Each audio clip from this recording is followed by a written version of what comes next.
Christmas Without a Tree by Elizabeth Roger. Christmas was coming. Snow had been falling softly and quietly during the night. The pig family set off to find a tree at the tree farm. The pig children, Sally, Toby, and Charlie, were having fun in the fresh fallen snow.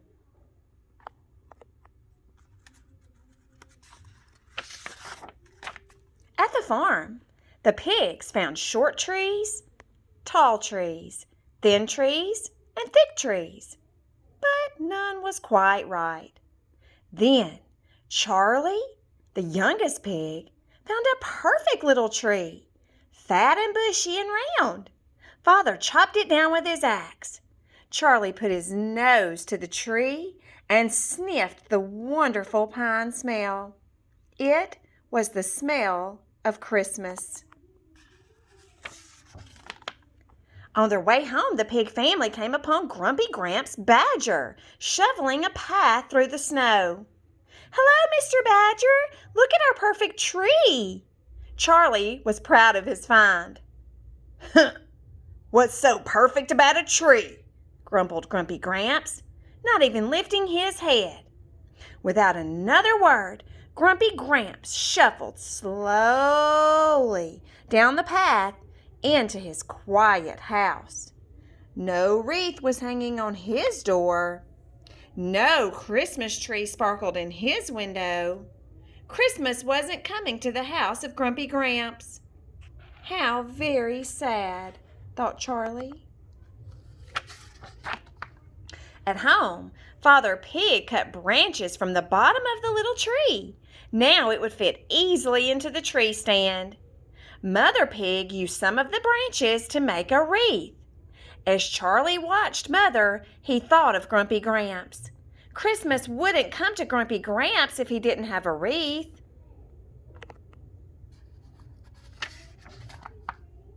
Mother Pig helped Charlie make a wreath. He decorated it with apples, holly berries, pine cones, and a big red bow. It was very pretty. Charlie put on his coat and hat. Mother tied his scarf snugly around his neck.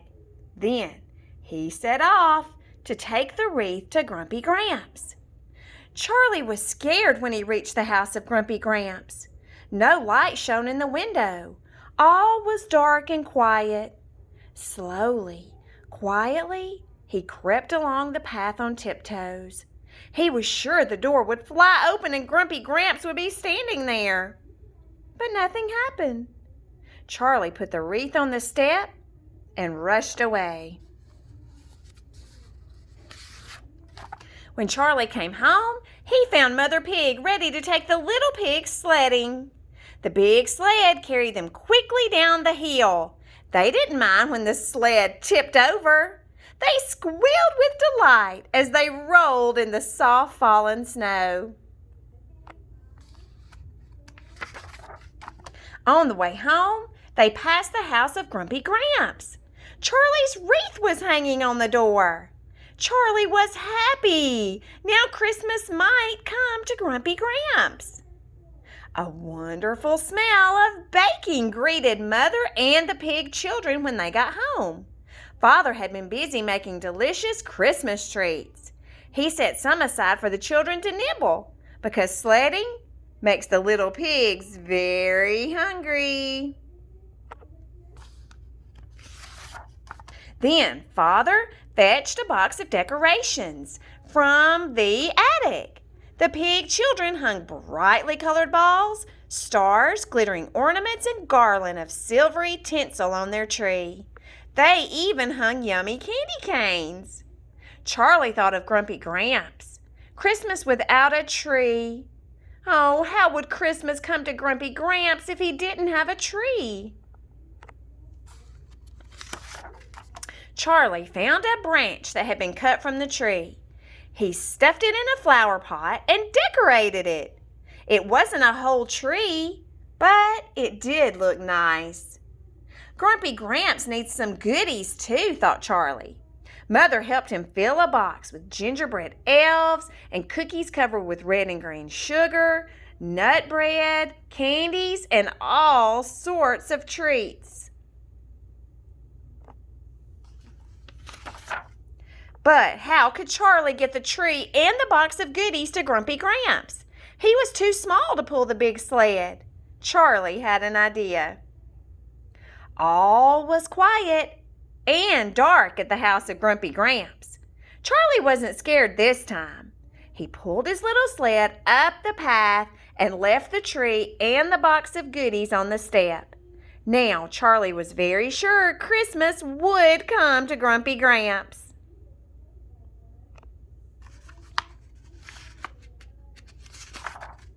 It was Christmas Eve.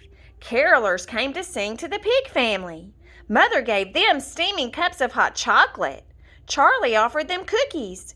Charlie could see the little tree in the distance. It sparkled in the window, lighting up the house of Grumpy Gramps.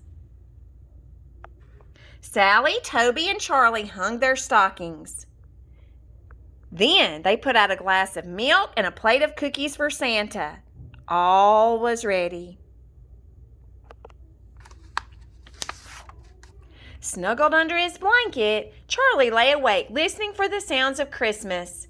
He waited for the sound of Santa and his reindeer on the roof, but he never did hear anything because he soon fell fast asleep. Anyone passing the house of Grumpy Gramps that Christmas Eve would have been very surprised. The house was no longer dark. It was no longer quiet. All night a light shone in the window, and there was banging and clattering inside. What could Grumpy Gramps be doing?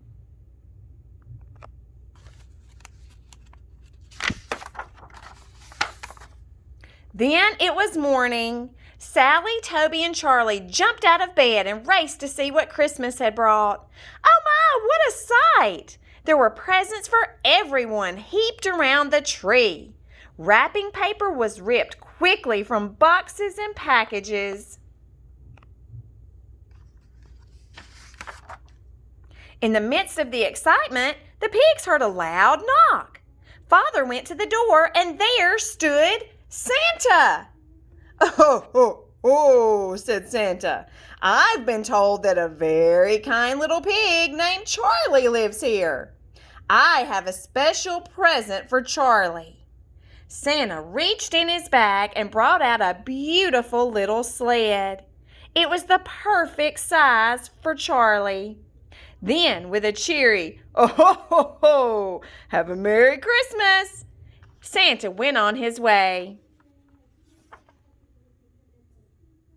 Charlie was puzzled as he watched Santa shuffle away. Something about the way he walked seemed familiar. Charlie couldn't think whom he looked like. Can you?